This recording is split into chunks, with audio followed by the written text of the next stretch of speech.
Hi girls. So we are back with the next chapters of The Worst Witch All at Sea. We've hit chapter 10, which is the middle of the book. We're bang in the middle. But before we crack on, we're going to do another 2 chapters today.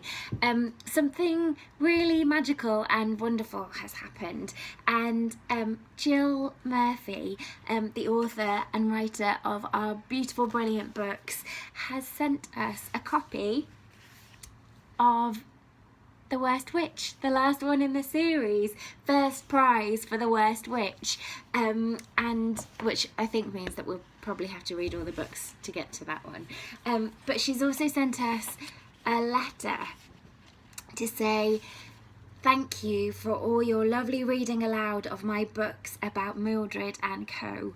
And she says, much love from Jill, which is the most precious and wonderful surprise that I've received in lockdown, or possibly ever, really. But we would also like to say thank you, Jill, for your amazing, beautiful books, because they've given us all so much courage and spirit, and I think all of us could have needed a bit of Mildred's bravery at this time, and you've given that to all of us. So from the bottom of our hearts, thank you for all your wonderful words. So before I get a little bit mushy, we're going to jump in, me and Bogey Bear, to chapter 10. And if you remember rightly, we were just about to be shown to the girls' rooms by Mr. Rowan Webb at Gloom Cove. So let's jump in. The dormitory was even more depressing than the castle and the coastline. Form 2 stood and looked around in horror after they had been left to unpack. There was a row of classless windows at either end, which made the room like a wind tunnel. Enough beds for all the pupils lined the other 2 walls, but they were, as the magician had said, a rather poor assembly of camp beds. Heaps of cushions, moth-eaten foam rubber, and ancient cardboard stiff blankets. The beds nearest to the windows were wet from the rain, which sprayed and dripped its way in. Here are the girls looking particularly horrified at the prospect of a night in those beds. Ethel dived for the only proper bed with a mattress in the centre of one of the rows and plunked her bags and broomstick on top.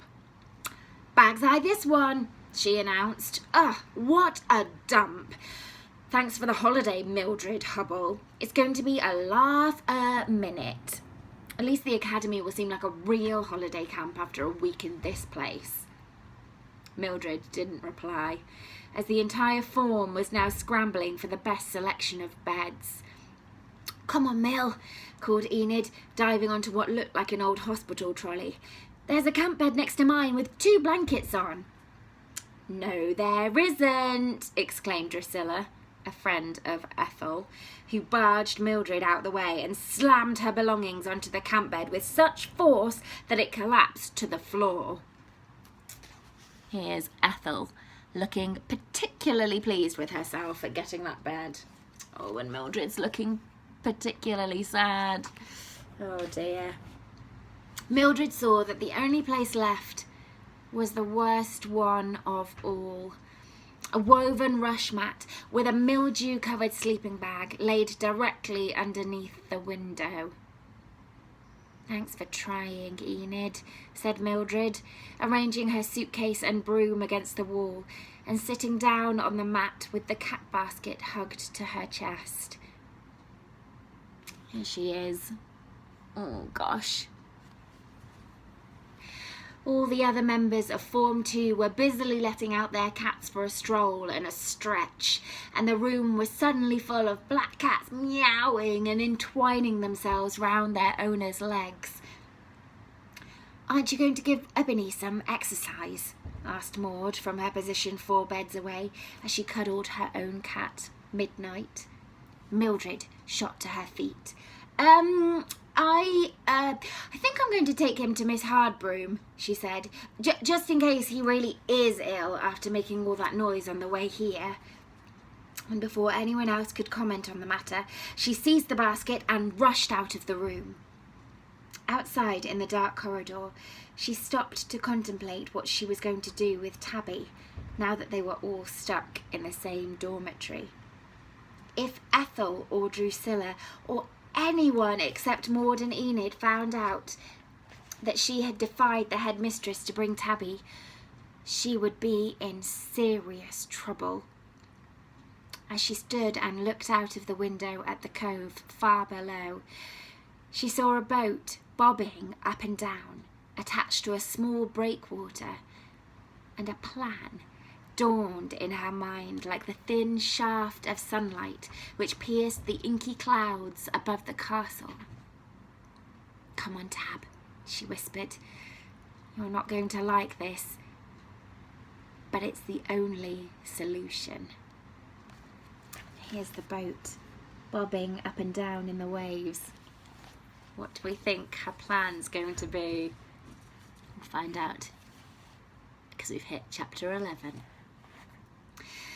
Maude carried her cat across to Enid's trolley and sat down next to her friend. Enid looked up from sorting out piles of grey socks and underwear.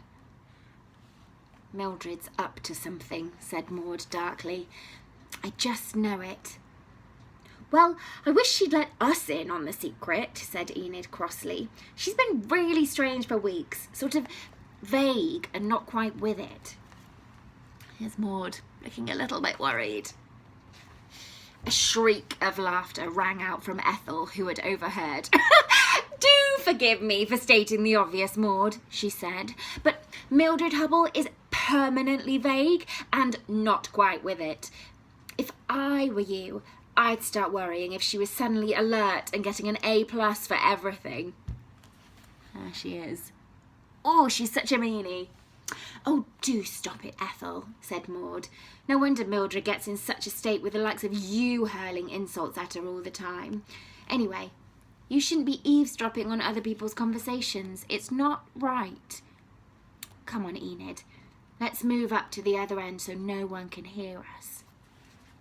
There's Maude and Enid, sticking up for their mate as usual. If they had glanced out of the window at that moment, they would have seen Mildred plus her cat basket making her way with great care down the cliff face to the cove. The rain had eased off to an unpleasant misty drizzle, which covered Mildred's clothes and hair in a fine net of droplets. The wind had suddenly abated, which made the descent far less terrifying than Mildred had expected, though the wooden handrail had rotted away in places, and the steps were very slippery from the rain and the sea spray. Here she is. Ooh, the wind's caught her plaits. Although she was most relieved to arrive all in one piece on the pebbly beach below, the sight of the sinister breakers relentlessly pounding into the sizzling foam as they clawed at the shingle made Mildred's heart begin to pound like the waves themselves. Beyond the cove, which was actually quite sheltered from the wind by the height and shape of the cliff, the sea swelled alarmingly, as if a gigantic monster was breathing just beneath the surface, and the strange cat's head rock sat bang in the middle of the horizon, with the white crests appearing where the waves dashed against it. "Oh, what a truly awful place, Tabby," whispered Mildred into the wicker basket. "I should have left you in the nice warm kitchen instead of bringing you here. I'm so sorry, little cat. What a mistress you're lumbered with. And to think that Miss Cackle thought I was stuck with you." Here she is, whispering her sorries to Tabby. First of all, Mildred examined the cave in the hope that it might be full of nice dry ledges and crannies, but it was unfortunately very shallow, more like a wind-blown sentry box, with not one projection in the rock to hide a cat basket. The boat was the only other hope. Mildred opened the basket and let Tabby out for a run. Tabby looked most unimpressed by the sight of so much water and stalked off to examine the cave, leaving Mildred to edge along the breakwater so that she could take a good look at the boat. It was bigger than it had looked from Gloom Castle.